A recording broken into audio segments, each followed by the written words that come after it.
Apa kabarnya hari ini? Baik. Alhamdulillah. Sebelum kita mulai pelajaran, kita berdoa dulu ya.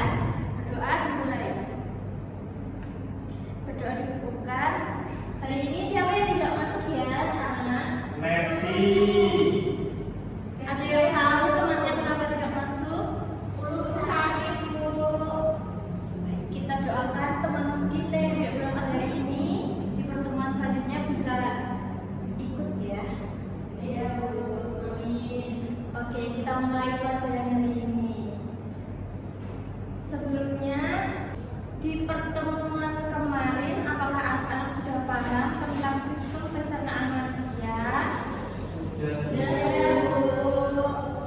Oke, di pertemuan kali ini kita akan belajar mengenai sistem pernapasan manusia. Pernahkah kalian mencium bau roti di pinggir jalan walaupun kalian tidak masuk ke toko tersebut? Pernah, Bu. Kenapa kalian bisa menciumnya padahal kalian tidak berada di toko tersebut? Siapa yang tahu? Karena kita punya hidung, Bu, buat mencium aroma. Betul sekali. Hari ini kita akan belajar tentang organ-organ yang membantu kita bernapas dan bagaimana kita bisa bernapas. Kalian tahu tidak apa itu sistem pernapasan? Sistem pernapasan itu adalah sebuah sistem dalam tubuh yang berfungsi untuk menghirup oksigen dari udara dan mengeluarkan karbon dioksida. Kira-kira apa saja organ yang kita gunakan untuk bernapas? Siapa yang bisa menyebutkan? Hidung, paru-paru. Paru-paru. Ini dia organ pernapasan kita.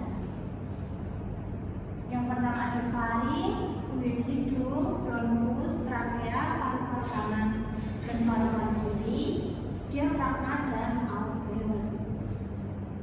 Kita bahas satu persatu ya, mulai dari hidung. Hidung berfungsi sebagai pintu masuk dan pintu keluar udara yang diperlukan untuk sistem pernapasan kita. Saat kita menarik nafas, udara yang kita hirup mengandung banyak partikel kecil seperti debu dan kotoran. Nah, di dalam diri kita ada rambut halus yang berfungsi untuk menyaring kotoran agar tidak masuk ke dalam tubuh. Kemudian yang kedua ada faring. Faring ini merupakan bagian dari tenggorokan yang terletak di belakang hidung dan mulut. Faring berfungsi sebagai jalur penghubung untuk udara dari hidung menuju paru-paru dan makanan dari mulut menuju lambung. Faring juga memiliki amandel yang berfungsi sebagai sistem kekebalan tubuh untuk melawan kuman yang masuk bersama udara dan makanan. Yang ketiga ada trakea. Trakea atau bisa disebut juga batang tenggorokan adalah saluran pernapasan yang berfungsi sebagai jalur keluar dan masuknya udara yang kita hirup melalui hidung atau mulut menuju paru-paru. Trakea seperti tabung yang memiliki cincin-cincin tulang rawan yang fleksibel sehingga bisa bergerak saat kita bernapas, berbicara ataupun menelan. Kemudian bronkus.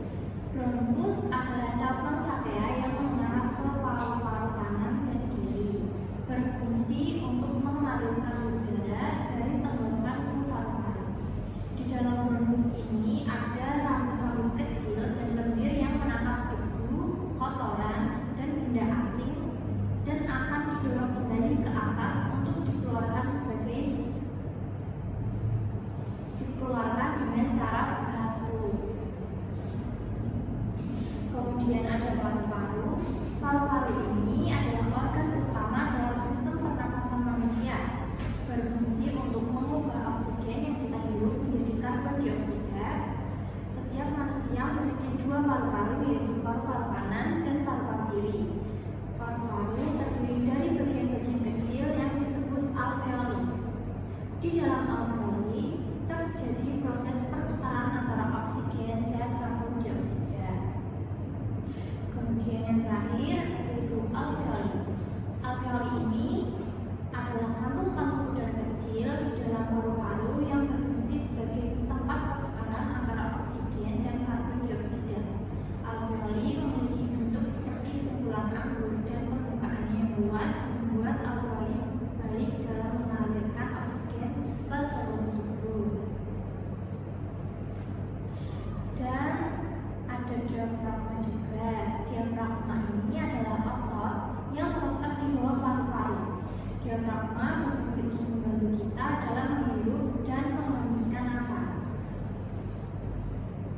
bukan terjadi karena diafragma mengalami kontraksi tiba-tiba yang menyebabkan udara masuk secara cepat sehingga menghasilkan suara cekukan.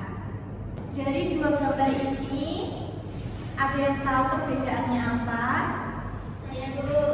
Ya, Mbak Alfi, coba. Yang satu paru-parunya mengembang dan yang satu paru-parunya menepis dulu. Saat paru-paru mengembang, tandanya Menghirup nafas. saat menepis, Mengeluarkan nafas. betul sekali. Jadi saat menghirup nafas, diafragma akan bergerak ke bagian bawah sehingga paru-paru mengembang dan udara dari luar bisa masuk. Dan di gambar selanjutnya yaitu saat menghembuskan nafas, diafragma akan melengkung dan bergerak ke bagian atas sehingga udara di dalam paru-paru bisa keluar. Nah, ada 3 proses pernapasan manusia. Yang pertama yaitu menghirup nafas, otot diafragma mengalami kontraksi dan paru-paru mengembang sehingga udara masuk melalui hidung menuju paru-paru. Yang kedua, pertukaran antara oksigen dan karbon dioksida. Di dalam alveoli terjadi proses pertukaran antara oksigen yang masuk dan luar tubuh dan karbon dioksida yang ada di dalam darah. Kemudian yang ketiga, proses menghembuskan nafas yaitu otot diafragma akan merelaksasi dan paru-paru menghembus sehingga karbon dioksida keluar melalui mulut dan hidung. Nah, ini perbedaan 3 gambar dari 3 proses pernapasan manusia yang tadi. Selanjutnya ibu akan menayangkan sebuah video agar kalian lebih paham tentang sistem pernapasan manusia. Baik.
hujan, kalian pernah merasa flu tidak? Ya, anak-anak.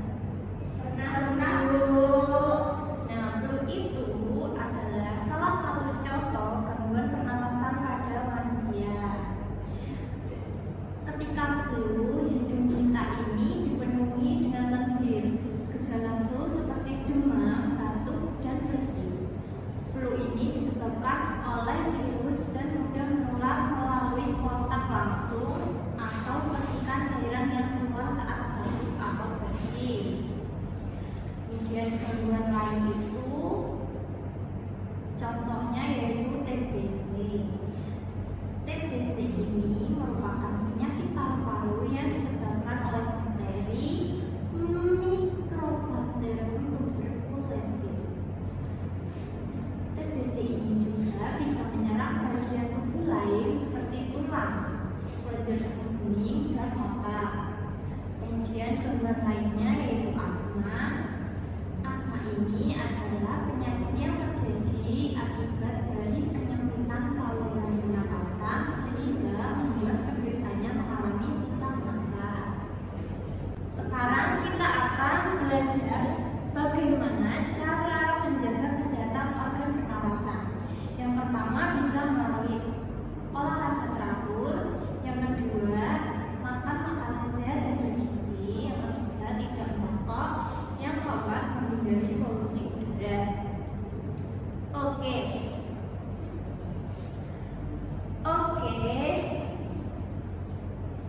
cukup sekian. Baiklah. Oke, baiklah. Mungkin pertanyaan ini presiden. Baiklah, itu tadi mengenai materi mengenai sistem pernapasan. Untuk pembahasannya, Nggak usah. kedua perhatian pernapasan. Cak SMP. Iya, kan bisa. Menggambar Kan Dewi itu bisa. menggambar paru-paru. Oke, baiklah. Cukup itu saja untuk materi hari ini mengenai sistem pernapasan manusia. Apakah anak-anak ingin bertanya sebelum Ibu akhiri? Tidak, Bu. Jika tidak, Ibu akan memberikan pekerjaan rumah untuk kalian. Pekerjaan rumahnya yaitu membuat poster mengenai cara menjaga kesehatan organ pernapasan yang dikerjakan secara individu. Apakah ada yang ingin ditanyakan tentang pekerjaan rumahnya? Tugasnya dikumpulkan minggu depan ya anak-anak. Baik, Bu. Ada yang ingin ditanyakan lagi? Kalau cukup, kita akhiri pelajaran hari ini.